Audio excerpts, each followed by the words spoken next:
কিন্তু এটা মিডিয়া ফেলোশ্বিপৰ বস্তু অসমত বিহুক বিৰোধিতা কৰা মানুহ কোনবাই ভাল পায় নেকি কি সাংঘাতিক ফ্ৰাষ্ট্ৰেটেড হলেহে বিহুৰ এগেইনষ্টত ক'ব মানে তাৰো ফ্ৰাষ্ট্ৰেচন মেজাৰমেন্টত জুখিব লাগিব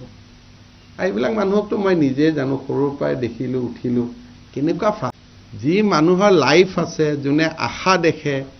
যোনে অসমক লৈ সপোন দেখেই নাই যোনে ভাবিছিল যে অসমখনটো ইমান দিন এনাৰ্কিছ হৈ যাব লাগিছিল বন্দুক বাৰুদ হৈ যাব লাগিছিল হেনেকুৱা যিবিলাকে কল্পনা কৰি আছিল তেওঁলোকৰ হেটা প্ৰবলেম হৈছে অসমখনত কালিত লগুৱাই দিলে যে 11000 ছোৱালী কোনোবা 5 জনী ছোৱালী আৰে বাবা দিনটো নাচিবতো কোনোবাই মাটিত বহিব ষ্টেডিয়ামত নবহিব নেকি আমি ক্ৰিকেট খেলিলেতো শচীন তেণ্ডুলকাৰেও মাটিত বহি অলপ ৰেষ্ট লয় এইবিলাক কৰি অসমত কি হল পেপাৰে ইলেকশন ৰিজাল্ট প্ৰেডিক্ট কৰিব নোৱাৰে যি কয় তাৰ উল্টা হৈ যায় পেপাৰে যি কয় তাৰ উল্টা হৈ যায় এই যে বাতৰি কাকত আৰু মানুহৰ মাজত ডিসকানেকশন হল কিয় হল এটো এটা বিৰাট ডাঙৰ ৰিসাৰ্চ পেপাৰৰ বস্তু যে